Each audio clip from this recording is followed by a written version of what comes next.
Looking at wisdom since August, discovering this most practical vein within the Bible, discovering the wisdom of asking good questions, of embracing uncertainty, of wise actions and wise words, of choosing the path of wisdom over the path of foolishness. And today, we are discovering the wisdom of prayer. In our epistle reading just now, James encourages his readers to pray. If you are suffering, pray. If you are cheerful, pray through songs of adoration. If someone is sick, pray together. James thinks that prayer grants wisdom and also that it is a wise thing to do, regardless of circumstance, always and in any situation, a wise thing to do. And that's interesting to me because, like many of you, I suspect I know a lot of people who agree with James and a good few who do not. I have more than a few friends who think that prayer is kind of foolish, or at least ineffective. So my question today is this: is James right? Is prayer something that makes you wise and grants you wisdom? To begin answering this question, I want us to imagine for a moment that you have two buckets, okay? You have the doing something bucket and the doing nothing bucket, okay? And by doing nothing, I mean accomplishing nothing, right? So in this bucket would go staring at the wall mindlessly, doom scrolling until 1 a.m. instead of going to sleep, checking your ex's Facebook page, okay? Replaying that argument in your head until you come up with that really great response that you really wish you had said, okay? All of that fits in the do nothing bucket. And in the doing something bucket, well, we can put things like, getting up and cleaning the house, right? Finally starting that hobby that we've been thinking about for so long. Giving someone a hug who needs a hug. Volunteering and serving the poor or improving our community. All that goes in the do something bucket. So you have your doing nothing bucket, your doing something bucket, and my question for you is, which bucket do you put prayer in? Like I said, there's a good number of very well-meaning, very thoughtful, very kind, very compassionate people who just think it's essentially foolishness to pray. For them, prayer is just in the doing nothing bucket. And I think there are two reasons for this. The first is that, yes, they themselves think of it as doing nothing. They just don't think prayer is accomplishing much. Consider the way that a lot of people use the term thoughts and prayers. Well, thoughts we don't think of that often as doing something, right? I can think all day long about having long, flowing locks, right? I'm still going to be follically challenged. I'm not accomplishing anything by all that thinking. Many people feel the same way about prayer. They think that it belongs in the doing nothing bucket. And me, I don't agree. I think prayer belongs in the doing something bucket, but I will say it's not the only thing in that bucket.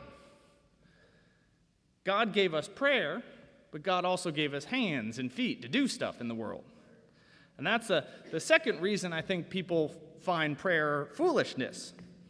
They have gotten tired of folks pretending it's the only thing in the doing something bucket.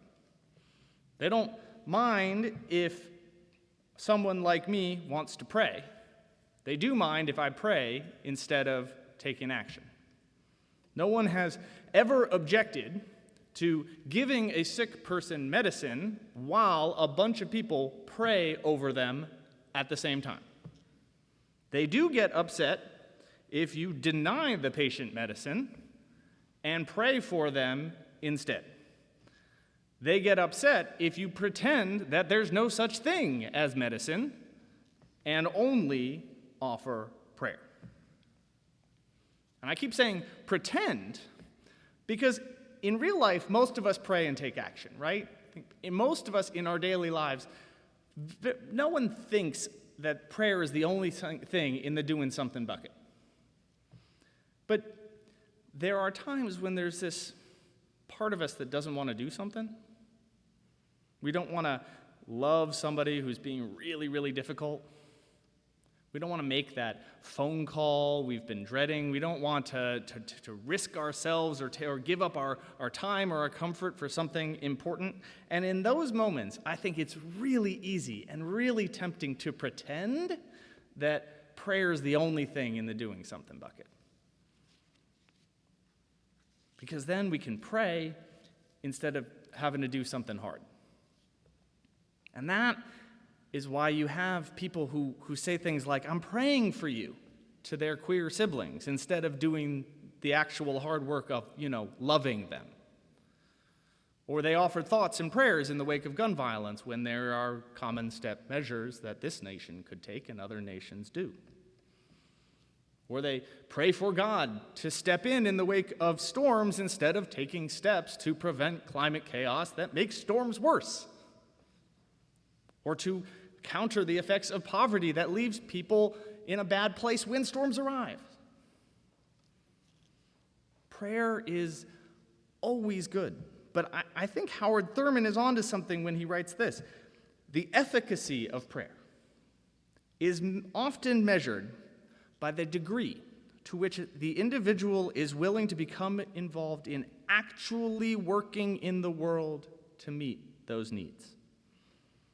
A person may share in their prayer their concern for peace in the world, and yet, in their own little world, be unwilling to change their private attitude of antagonism or prejudice towards their fellows. Obviously, he says, such a prayer would be meaningless. That's strong stuff. If you have turned prayer into an excuse not to act, you've made it meaningless, in essence, for Thurman. If you've turned prayer into an excuse to not have to reconsider your own deeply held prejudices, you've made it meaningless, says Thurman. You've pretended that prayer is the only thing in the doing something bucket instead of one of many so that you don't have to do something hard. You've made it meaningless, says Thurman. And yeah, if in the wake of all that, no wonder there's folks out there who have seen people do this and say, yeah, prayer is foolishness. Of course they do. But for me, I will always maintain that prayer belongs in that doing something bucket. Because to start with, prayer is at least a pause to reset your nervous system. When we get scared or afraid or frustrated or angry, when we have emotions that are too big for us to handle, when our arguments can suddenly become huge fights. We hit that fight or flight mode. We get flooded, to use different terminology, and we no longer think or act reasonably. We no longer act wisely. And to take a moment to pray in that situation is, if nothing else, a pause. One that lets your body cool down and your mind catch up. Prayer is, at the least, an opportunity to make more intuitive decisions. And I don't just mean a chance to think it over more, to analyze it over and over and over and over again until you drive yourself crazy. I mean creating space to bring your heart, your gut, your body, your history into a decision. In prayer, we can listen deeply to ourselves, to our whole selves, and make a more informed and intuitive decision rather than just rushing in or agreeing with the last person who spoke to us. Prayer is at least a chance to put words to what we're going through. One of the reasons talk therapy is so effective is that when we articulate what we're going through, we actually gain new insight. We learn something new about ourselves when we try to put it into words, and we gain new confidence that we can handle whatever we're going through. In prayer, the act of speaking can actually help us to discover new things about ourselves and what we're really thinking and going through. Prayer is, at least, a chance to remember who you want to be in the world. I love the turn of phrase. I've heard it more in the South, but I suppose it's everywhere. At that point, I remembered I know Jesus, right?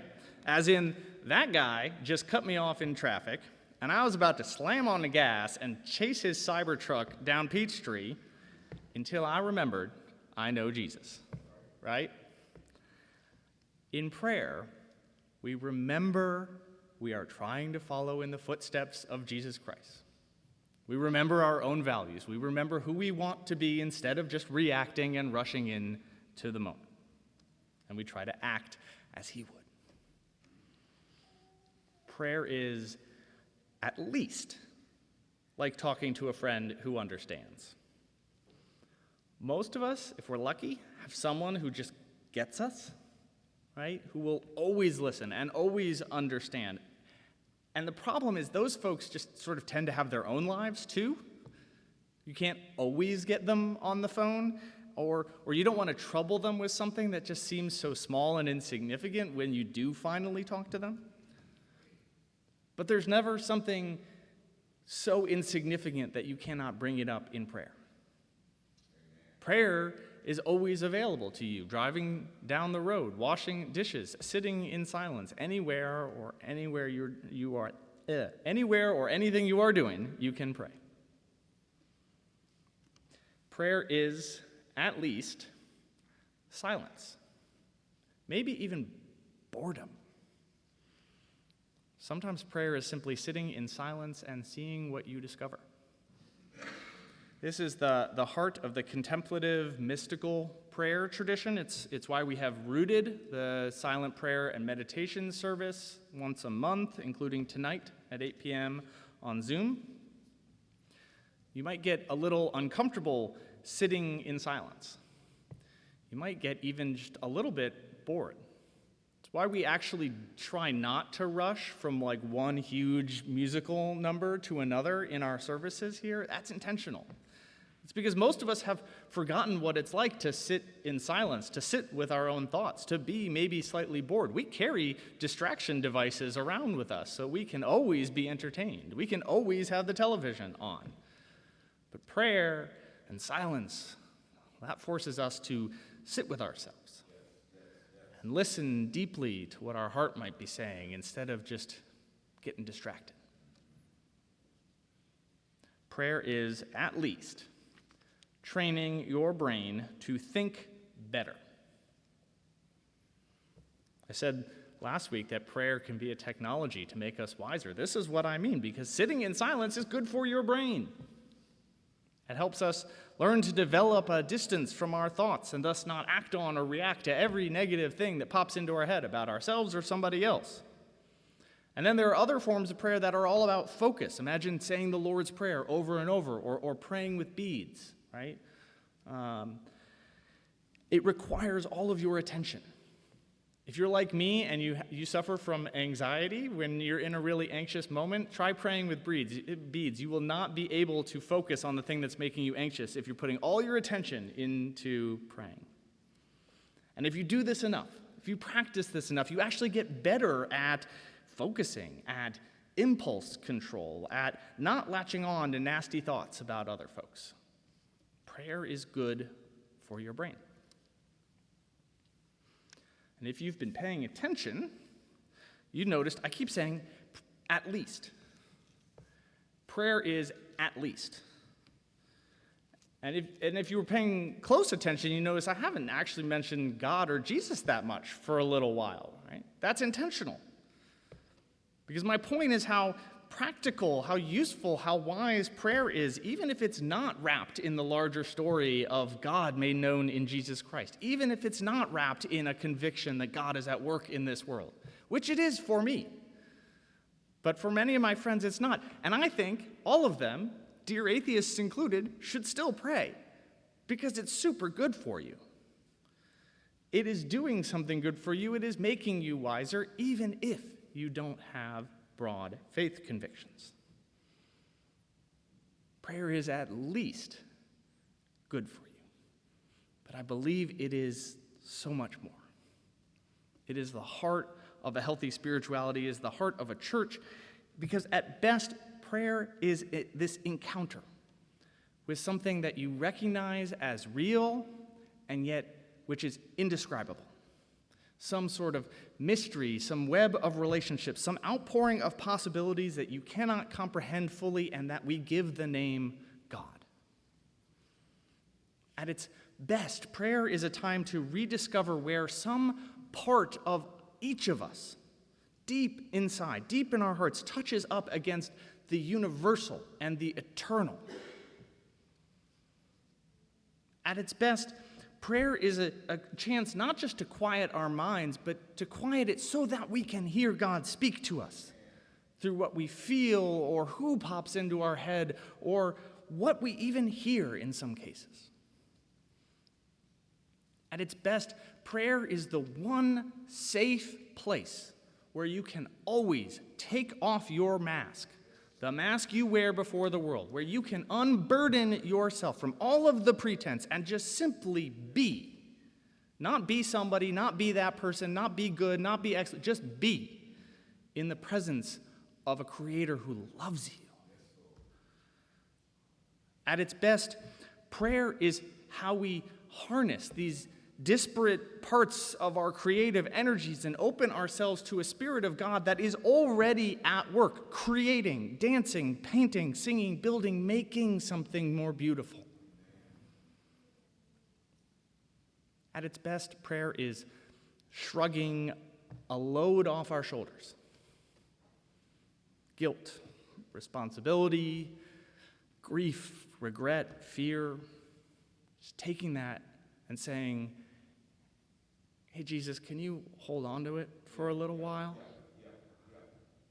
Because you understand what it's like to have all of this, but unlike me, you can actually hold it all. At its best, prayer is this moment where we can put all of our intentions and actions on the table and lay before God like an offering and say, hey, are we living up to our calling as God's beloved? We need to check in here. At its best, prayer is a confrontation with how small and finite we are. We tend to think of ourselves as the center of the universe, and we forget how grand the universe really is, how big, and how all of our decisions fit in a much, much, much larger whole that we cannot possibly comprehend. And at its best, prayer reminds us of that.